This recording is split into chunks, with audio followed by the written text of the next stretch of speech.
오늘은 로마서 강의 18번째 시간으로 누가 우리를 하나님의 사랑에서 끊으리요? 라는 제목으로 로마서 8장 31절부터 39절까지에 나타난 하나님의 말씀을 전하겠습니다. 아주 오래전 어느 마을에서 아들을 5명 둔 어떤 아버지가요, 아들이 하나도 없는 친구를 만났답니다. 근데 이야기를 나누는 중에 아들 없는 친구가 아들 5 있는 아버지에게 부탁을 하는 겁니다. 너는 아들이 5명이나 있지 않냐? 근데 나는 1명도 없으니까 하나만 주라. 아들을 달라고 부탁을 했던 거예요. 이 아들 많은 아버지는 한창 자랑을 하다가 엉겹결에, 그래? 나는 아들이 5명이 있으니까 그래 하나 주지 뭐. 내가 줄 테니까 양자로 잘 키워봐라. 이렇게 말을 했습니다. 그리고 집에 와서 그 이야기를 아내에게 했더니 아내는 말도 안 되는 일이라고 펄쩍 뛰었습니다. 그렇지만 이미 친구하고 이렇게 약속을 했기 때문에 어쩔 수가 없어서, 그래서 잠자고 있는 5 아들의 얼굴을 이렇게 쭉 바라보면서 내가 아들을 준다면 어떤 아들을 친구에게 줘야 할까 하고 생각을 해 보았습니다. 첫 아들은 장남이라서 안 되겠고요. 둘째 아들은 5 아들 중에서 가장 똑똑하고 지혜로운 아들이어서 안 되겠고요. 셋째 아들을 보니까 셋째 아들은 5 아들 중에서 자기를 쏙 빼닮아서 안 되겠고요. 넷째 아들을 보니까 이 넷째 아들은 비실비실한 아들이어서 안 되겠고요. 5째 아들을 보니까 막내에다가 너무 어려서 안 되겠고요. 도무지 줄 아들이 하나들도 없는 거예요. 그래서 결국 이 아버지는 친구에게 도저히 안 되겠다고, 아들을 주지 못하겠다고 말했답니다. 그러나 성도 여러분, 사실 이 아버지가 자신의 아들들을 친구에게 주지 못했던 진짜 이유가 뭘까요? 네, 장남이라서요? 아니죠. 똑똑했어요? 아니면 자기를 쏙 빼닮았어? 아니면 병들고 유약해서? 아니면 막내였어요? 아니요. 사실은요, 그러한 조건들 때문에 아들을 못 준 게 아니었습니다. 이유는 오직 하나였습니다. 그것은 5명 모두가 다 사랑하는 아들이었기 때문입니다. 그래서 도저히 그 중에 단 1명의 아들도 내어줄 수가 없었던 거죠. 그런데요, 여러분, 놀랍게도 다른 사람들을 위하여서 사랑하는 자신의 하나밖에 없는 외아들을 내어주신 분이 있답니다. 그것도 그냥 내준 것이 아니라 그 다른 사람들을 위해서 대신 죽어주라고 내어주신 분이 있답니다. 그분이 누구시죠? 하나님, 우리 아버지이신 줄로 믿습니다. 하나님께서 당신의 외아들을 우리 모든 사람들을 위하여서 내어주셨습니다. 그것도 우리 모두를 위하여 우리 모든 사람들의 죄를 대신해서 십자가에서 죽어주라고, 저 사람들을 살리고 네가 대신 죽어주라고 그냥 내어주셨습니다. 자, 하나님께서는 왜 그렇게 하신 걸까? 우리를 위해서 그렇게 당신의 하나밖에 없는 아들을 내어주신 이유가 뭘까요?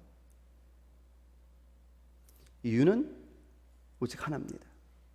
하나님은 우리를 사랑하셨기 때문입니다. 당신의 아들의 목숨을 대신 내어주어도 좋을 만큼 그렇게 하나님은 우리를 사랑하셨습니다. 그래서 하나님께서는 당신의 아들의 생명을 주고 대신에 우리를 살리셨습니다. 성경은 이것을 창조주 하나님의 지독한 사랑이라고 말합니다. 여러분, 창조주이신 하나님은 피조물인 우리를 그렇게 사랑하셨다는 거예요. 아니, 사실은 그렇게 사랑하기 위해서 우리를 창조하신 거예요. 우리를 사랑하시고 또 사랑받고 싶으셨어. 그래서 우리를 창조하신 거예요. 이게 창조의 목적인 줄로 믿습니다. 하나님은 그래서 우리를 당신의 아들보다도 더 사랑하셨다는 거죠. 이 하나님의 놀라운 사랑에 대해서 사도 요한은 요한일서 4장 10절에서 이렇게 말했습니다. 사랑은 여기 있으니 우리가 하나님을 사랑한 것이 아니요 하나님이 우리를 사랑하사 우리 죄를 속하기 위하여 화목제물로 그 아들을 보내셨음이라. 아멘. 그러니까 하나님의 사랑이 당신의 아들을 화목제물로 보내셨답니다. 그 아들이 누구십니까? 예수 그리스도이십니다. 그러니까 하나님께서는 당신의 아들 예수님을 화목제물로 삼으셨다는 거예요. 그런데 우리가 하나님을 사랑한 것이 아니었습니다. 하나님이 우리를 사랑해 주신 겁니다. 여러분, 우리가 하나님께 손을 내민 게 아니에요. 화목하자고. 하나님이 우리를 위해서 손을 내밀어 주신 거예요. 죄는 누가 졌는데? 죄는 우리가 졌는데 손은 누가 내밀어요? 하나님이 내밀어 주셨다니까요. 그 증거가 예수 그리스도이십니다. 화목제물로 예수님을 보내신 분은 하나님이시거든요. 뭐 하자고요? 우리 화목하자고, 우리 화해하자고.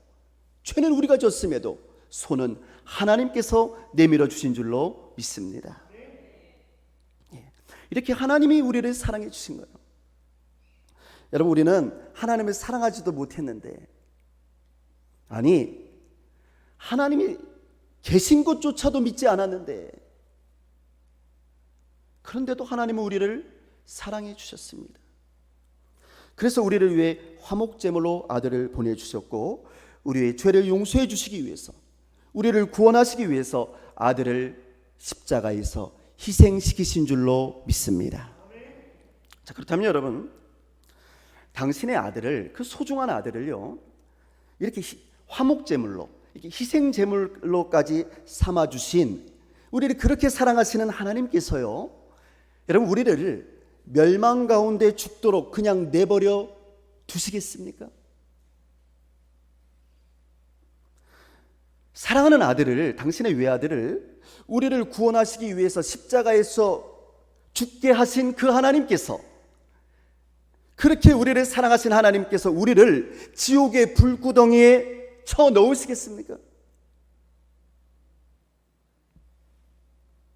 사탄이 우리를 대적해서 우리를 영원한 멸망에 빠지게 하는 것을 그냥 보고만 계시겠습니까?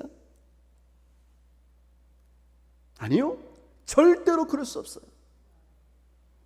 왜냐하면 하나님은 우리를 너무나도 사랑하시기 때문입니다. 사도 바울은 오늘 본문 말씀에서 우리 하나님의 이 놀라운 사랑에 대해서 이렇게 말씀하고 있습니다. 자, 본문 31절과 32절 말씀입니다. 함께 같이 읽겠습니다. 그런즉 이 일에 대하여 우리가 무슨 말 하리요? 만일 하나님이 우리를 위하시면 자기 아들을 아끼지 아니하시고 우리 모든 사람을 위하여 내주신 이가 어찌 그 아들과 함께 모든 것을 우리에게 주시지 아니하겠느냐. 아멘. 그러니까 바울은 하나님께서 우리를 위해 주시는데 누가 우리를 대적할 수 있겠냐는 거예요. 하나님이 우리를 사랑하사 자기 아들까지도 아낌없이 내어주셨는데 어찌 그 아들과 함께 이 모든 것들을 우리에게 주시지 않겠느냐는 거죠. 다시 말씀드리면 자신이 가장 사랑하고 가장 소중하게 여기는 아들까지 주신 그 하나님께서 그보다 별로 소중하지도 않은 다른 모든 것들을 우리에게 주시지 않을 이유가 하나도 없다는 거예요. 아낌없이 주는 나무라고 하는 쉘 실버스타인이라고 하는 사람이 쓴 아름다운 동화가 있습니다. 아마 여러분도 읽어보신 분이 계실 거예요. 한 소년과 나무가 서로 사랑을 했답니다. 소년은 어린 시절에 그 나무에서 그네를 타고 나뭇가지에 매어 달려서 재미나게 놀았습니다. 그러나 점점 이렇게 성장하게 되면서 이 친구가 많아진 이 소녀는요, 더 이상 그 나무를 가까이 하려고 하지를 않았습니다. 그러던 어느 날 이 소녀는 사람들이 아주 많은 좀 그런 큰 도시로 가야겠다고 하면서 나무에게 내가 돈이 필요하니 열매를 달라고 요구했습니다. 그러자 나무는 아낌없이 자신의 모든 열매를 그 소년에게 다 내어 주었습니다. 세월이 지난 후에 이 소년이 다시 나무를 찾아왔습니다. 그때는 이미 결혼을 한 이후였습니다. 소년은 나무에게 자신 이제 결혼해서 살 집이 필요하니까 나무에게 가지를 내어줄 것을 요구했습니다. 그 가지로 집을 짓겠다는 거죠. 그래서 나무는 자신의 모든 가지를 다 내어주어서 집을 짓게 해주었습니다. 이제 소년은 좀 더 나이가 먹어서 중년이 되자 멀리 항해를 나갈 수 있는 배가 필요하다고 말을 합니다. 그러자 나무는 자신의 몸 전체, 나무 둥지를 다 내어 주었습니다. 그래도 나무는 행복했습니다. 그렇게 정말 많은 시간이 지난 이후에 이 소년이 이제 할아버지가 돼서 나무에게 나타났습니다. 밑둥만 남은 이 나무는 이제 소년에게 더 이상 줄 것이 없었습니다. 그래서 미안해합니다. 그러면서 나무가 소년에게 이렇게 말을 합니다. 내가 너에게 뭔가 더 주었으면 좋겠는데 하지만 이제 내게 남은 것이라곤 아무것도 없단 말이야. 나는 다만 늙어버린 나무 밑둥일 뿐이야. 미안해. 할아버지가 된 이 소년이 나무에게 이렇게 말합니다. 아니, 이제 내게 필요한 건 별로 없어. 앉아서 쉴 수 있는 조용한 곳이나 있었으면 좋겠어. 난 몹시 피곤해. 그래?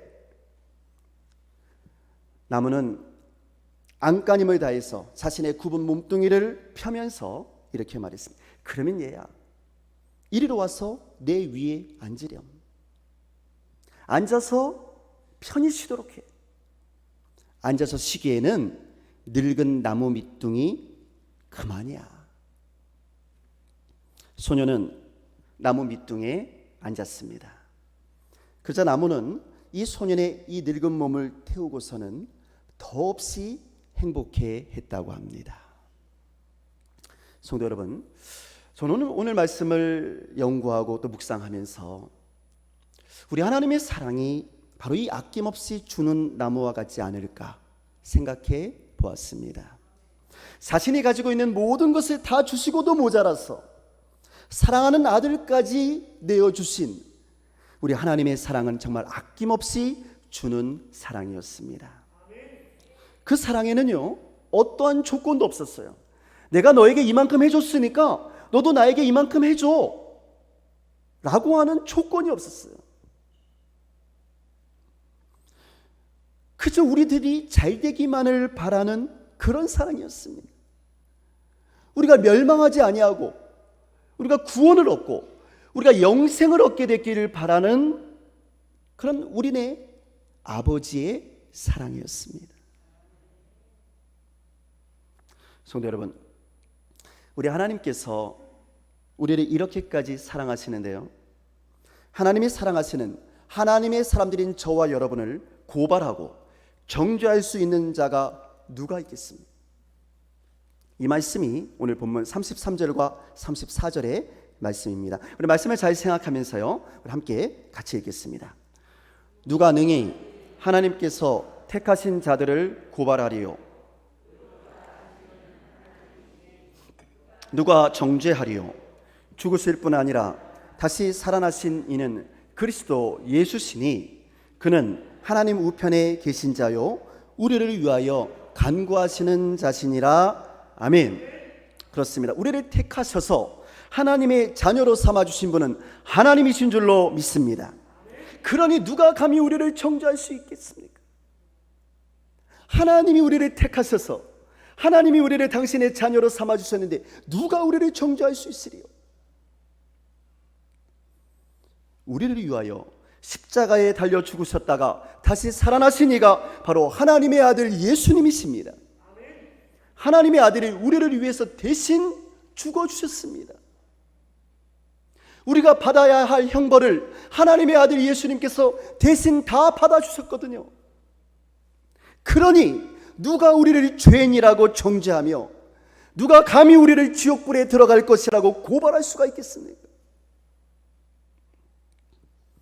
그래서 성경은 로마서 8장 1절에서 이렇게 말했던 겁니다. 그러므로 이제 그리스도 예수 안에 있는 자에게는 결코 정죄함이 없느니라. 여러분, 그 이유가 무엇이죠? 그래서 바로 하나님께서 예수 안에 있는 저와 여러분을 너무나도 사랑하셨기 때문입니다. 근데 그 사랑이 보통 사랑이 아니었습니다. 지독한 사랑이었거든요. 창조주 하나님의 우리를 향한 사랑은 지독한 사랑이에요. 그래서 세상 사람들은요, 이런 하나님의 사랑을 이해할 수가 없습니다. 경험해 본 적이 없거든요. 이런 사랑을 아낌없이 주는 사랑, 바라지 않는 사랑. 하나님의 사랑은 세상의 계산적이고 이기적인 사랑과는 전혀 다르거든요. 환경이 바뀌고요, 상황이 바뀌고요, 조건이 바뀌면 언제든지 돌아서 버리는, 언제 그러냐는 듯이 180도 돌아버리는 그런 세속적인 사랑과는 차원이 다르거든요. 하나님의 사랑은요, 변함이 없는 사랑입니다.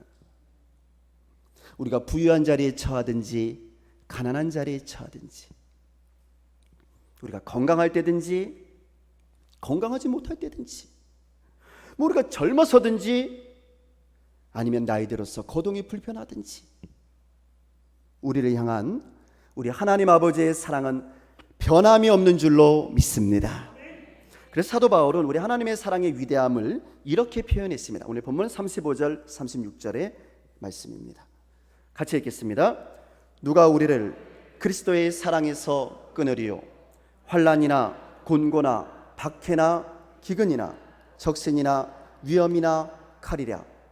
기록된 바 우리가 종일 주를 위하여 죽임을 당하게 되며 도살 당할 양같이 여김을 받았나이다 함과 같으니라. 아멘. 성경은 우리를 향한 그리스도의 사랑에서 끊을 것은 아무것도 없다는 거예요. 여러분 믿습니까? 아무것도 없다는 겁니다.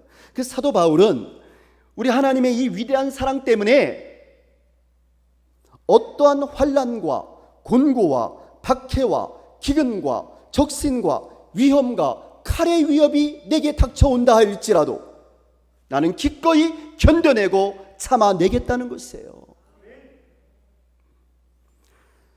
지금 내가 걷고 있는 주님을 위한 이 세계 선교의 길이 도살당할 양처럼 위험한 일이라 할지라도, 언제 내가 죽음의 위험에 처하게 될지 모른다 할지라도 나는 기꺼이 그리고 끝까지 이 길을 걸어가겠다는 겁니다. 왜? 하나님의 사랑이 너무나 좋아서. 할렐루야. 사도 바울은 지금 그것을 말하고 있는 거예요. 나를 향한 하나님의 사랑이 너무나 좋아서 나는 그 길을 끝까지 걸어가겠다는 거예요. 나를 향한 하나님의 사랑이 너무나도 소중하다는 거죠. 그래서 바울은 37절에서 이렇게 고백할 수 있었던 겁니다. 37절 말씀 같이 읽겠습니다. 그러나 이 모든 일에 우리를 사랑하시는 이로 말미암아 우리가 넉넉히 이기느니라. 할렐루야. 넉넉히 이기느니라 그랬어요. 사도 바울은 고백합니다. 이 모든 일에 우리를 사랑하시는 그분으로 말미암아. 내가 믿음이 좋아서도 아니고요, 내가 인격이 좋아서도 아니에요. 이 모든 일에 우리를 사랑하시는 그 하나님으로 말미암아, 우리를 사랑하시는 예수 그리스도로 말미암아 우리가 넉넉히 이길 수 있느니라. 성도 여러분, 우리가 믿음의 선한 싸움에서 승리할 수 있는 힘은요, 우리 자신에게서 나오는 것이 아니에요. 능력은 나에게서 나오는 게 아닙니다. 내게 능력 주시는 자 안에서 내가 능히 이길 수 있는 거예요. 내가 모든 일을 할 수 있는 거예요. 능력을 주시는 분은 하나님이세요. 우리의 승리는 우리를 사랑하시는 그분, 우리 하나님에게서부터 나오는 줄로 믿습니다. 하나님으로 말미암아 우리가 넉넉히 이기느니라. 당연하죠. 하나님인 창조주 하나님이시니까, 전능하신 하나님이시니까 그분으로 말미암아 우리가 이기는데 넉넉하게 이길 수 있다는 거예요. 겨우겨우 그렇게 이기는 게 아니고 얼마든지 넉넉하게 그렇게 이길 수 있다는 것입니다. 근데 누구와의 싸움에서요? 마귀와의 싸움에서. 할렐루야. 우리를 대적하고 우리를 멸망으로 이끌려고 하는 그 사탄 마귀와의 싸움에서 넉넉히 이길 수 있는 줄로 믿습니다. 사랑하는 성도 여러분, 이렇게 우리를 승리로 이끄시는 우리 하나님의 이 사랑의 줄이요, 얼마나 튼튼한 줄인지 아십니까? 성경은 우리 하나님의 사랑의 줄이 얼마나 튼튼한 줄인지에 대해서 이렇게 말해주고 있습니다. 마지막 말씀 38절과 39절의 말씀입니다. 우리 같이 읽겠습니다. 내가 확신하노니 사망이나 생명이나 천사들이나 현재일이나 장래일이나 능력이나 높음이나 깊음이나 다른 어떤 피조물이라도 우리를 우리 주 그리스도 예수 안에 있는 하나님의 사랑에서 끊을 수 없으리라. 아멘. 성경은요, 사망도 생명도 천사도 그 어떤 권세자들도 하나님의 사랑의 끈을 절대로 끊을 수 없답니다. 여러분 믿습니까? 현재일이나 장래일이나 능력이나 높음이나 깊음이나 다른 어떤 피조물이라도 그 사랑의 끈을 끊을 것이 없답니다. 왜 그렇습니까? 우리를 이렇게 사랑하시는 그 하나님은요, 여러분 피조물이 아니기 때문에 그래요. 하나님은 이 세상의 모든 것을 창조하신 유일신이요 창조자요 절대자이신 줄로 믿습니다. 그러므로 그 하나님에 의해 창조된 그 어떤 피조물이라 할지라도 창조주이신 하나님의 사랑을 끊을 수가 없는 거예요. 어떻게 피조물이 창조주의 사랑을 끊을 수가 있겠어요? 끊을 수가 없는 거예요. 왜? 차원이 다르거든. 차원. 그래서 여러분 우리는 우리의 구원을 확신할 수가 있는 겁니다. 내가 구원받았음을 확신할 수 있는 겁니다. 왜냐하면 우리는 예수 그리스도 안에서 하나님의 사랑 안에 거하고 있는 예수님의 사람들이기 때문에 그렇습니다. 하나님의 사랑 안에 있는 그리스도인이기 때문입니다. 사랑하는 성도 여러분, 여러분은 구원 받으셨습니까? 아멘이신가요? 아니면 아직도 내가 구원받은 사람인지 구원받지 못한 사람인지 확신이 서지 않으십니까? 그렇으면 제가 여러분에게 똑같은 내용이지만 질문을 좀 바꾸어서 다시 한번 여쭤보겠습니다. 여러분은 하나님께서 우리를 끝까지 그리고 변함없이 그리고 죽도록 사랑하시는 것을 믿으십니까? 아멘이신가요? 성경은 이렇게 말합니다. 내가 확신하노니 사망이나 생명이나 천사들이나 권세자들이나 현재일이나 장래일이나 능력이나 높음이나 깊음이나 다른 어떤 피조물이라도 우리를 우리 주 그리스도 예수 안에 있는 하나님의 사랑에서 끊을 수 없느니라.